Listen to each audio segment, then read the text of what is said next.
Welcome back to Get Well Soon, the Red Pill content of Welly F, aka Moriarty.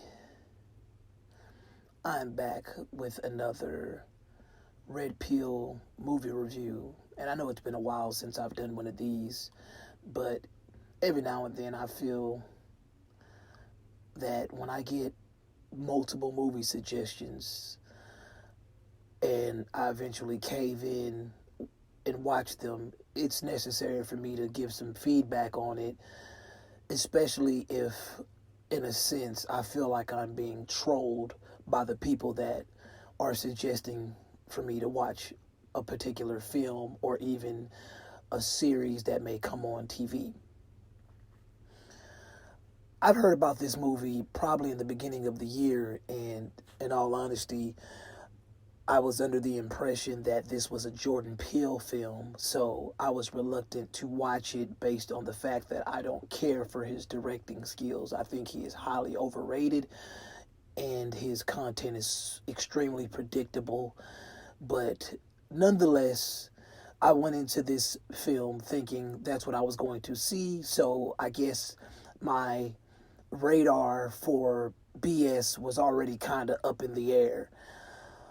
As the movie started, I realized that I was not watching a Jordan Peele film anymore because I know his directing style, and even this type of film is beneath him. This movie is complete and utter garbage from start to finish, and I'm honestly surprised that it has any decent reviews attached to it. This is possibly one of the worst movies I've seen this year, and I'm going to get into why. I would first like to say that although I think this movie is complete and utter garbage, I do think that it is important for you to pirate it, stream it for your own benefit, because I never like to think, you know, I never like to lead people in the direction of thinking the way I think. I just want you to come to that conclusion on your own. But once again, in a sense, this is a movie review that is not spoiler free because, in all honesty, who cares? This movie is directed poorly, it's written poorly, it's casted poorly. The dialogue is the dialogue is embarrassing. This movie was made for, in my opinion, white liberals, middle aged black women, and people that think Tyler Perry is a good director. I don't know if you guys have heard of slave play, but I believe slave play was something that popped up around 2015, 2016, and the whole premise of it was basically, in my opinion, what you would call a BDSM stage play that revolved around slavery. And the reason I say that this movie kind of reminds me of that is because it kind of has undertones of, hey, these are people that are taking this slave reenactment, so to speak, too far. And that's pretty much the premise of the movie. And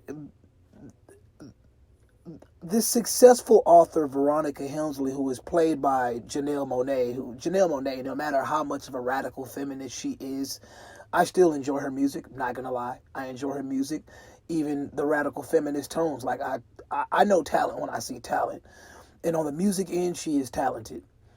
On the acting end, it's becoming a little bit weird to me, the roles that she chooses to play, and I really just think that she's getting to a point where she's typecasting herself, but at the same time, she knows her range, and she doesn't really have a lot of range, if I'm being honest. So this successful author, Veronica, finds herself trapped in a horrifying reality and must uncover the mind-bending mystery before it's too late. That is the synopsis of this movie, Antebellum. I truthfully believe that that synopsis gives this movie too much credit, because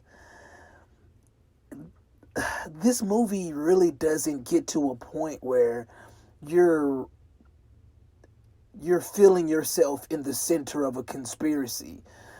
in all honesty, this movie just starts off with some weird trauma porn for its white liberal fans, and you bring yourself into current reality where you come across some very cringeworthy dialogue. And every time I see a film that is a reflection of modern times, I realize how corny modern times really are. But this Veronica woman appears to be a radical feminist. I'm not even going to say radical feminist author, that's biased. She's just a feminist author, and you could kind of feel the Marxist tones in her character, you know, being into yoga, being a vegan. I'm honestly surprised that she was a mother. She had a husband. Not, you don't really see much of the husband, but you can tell that the husband takes more of the traditional wife role when you see him on screen. Not saying that he does that every day, but you could just kind of tell, okay, they switch roles. She's the successful author, and they're, you know, she's about to go on a trip, and she's going on a trip because she has a book, clearly. And I guess the book is popping, and you realize that, you know, people are interested in her talent, and, you know, you realize that, you know, she does get, you know, screen time on national television. She is famous, you know. So it bothers me that when we watch films centered around black characters, you always get the extremes of the representation. When I say that, I mean you get either the extremely impoverished black character, or you get the ridiculously, unrealistically wealthy black character. And I have movie examples, but I think that my people following along know what I'm talking about. I don't think that you ever get the average blue collar black character in films like this, or films in general, when you're really just, it just really feels like Hollywood no longer really cares or is in touch with what the black man or the black woman is dealing with in America today on a realistic level, on an average level. So, but anyways, this movie was full of its leftist propaganda, and the thing that baffled me the most is the marketing of this movie and the delivery of this movie. I came into this film thinking it was a horror film, and I walked away so confused at the fact that it was everything but a horror film. In all honesty, like, it played as a light-hearted film that had serious undertones about slavery, but you don't walk away with the mindset of taking slavery seriously. Like, you're probably going to walk away from this movie thinking to yourself that, okay, damn, white people are weird and they really just can't let it go that they lost the Civil War. Like, that's really all I walk away from. I mean, people tell me that the movie The Hunt was somewhat of a film that you could probably, you know, look at and be like, okay, you know, white people are, you know, they're fucked up and they do some shit that just is unacceptable, and they're probably really doing this shit in real life. And to be honest with you, I mean, if this is happening somewhere in America, I wouldn't be surprised. So let me just reiterate that.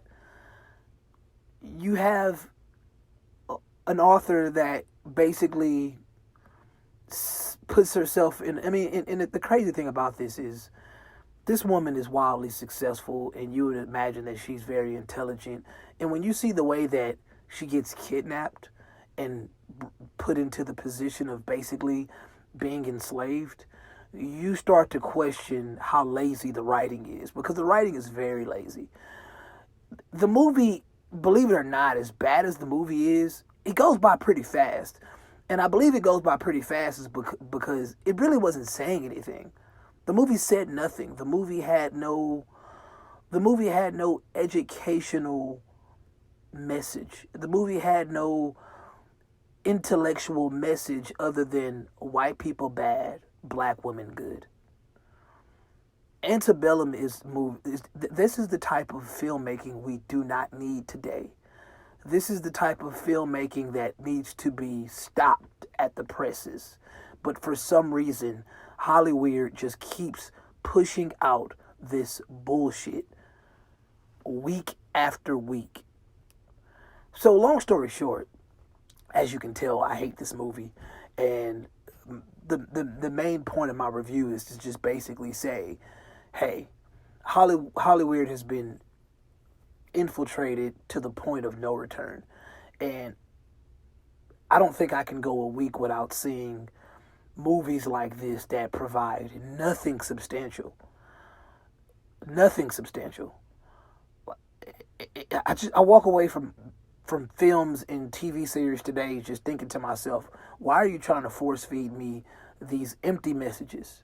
There's nothing that these movies are doing for me as a man living in America, as a black man living in America. Like, they're not doing anything for me, but honestly, at this point, they just make me laugh. So, in conclusion, all I'm saying is, this movie wasn't good. The plot of this movie was corny, somewhat predictable, and I really hate that the marketing was misleading.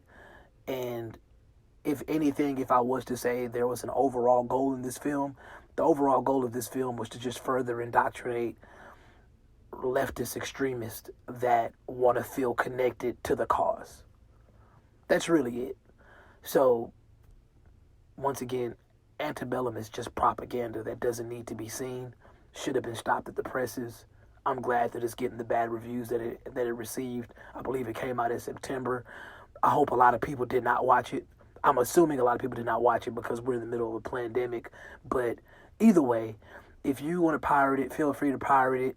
If you have comments that you want to leave about it, go ahead. If you feel that I'm totally wrong, that's fine. But either way, I won't be watching that film again. I kind of hate that I watched it, but hey, it gave me some content. So, I ain't too mad. Either way, make sure you hit that bell, subscribe, and until we meet again.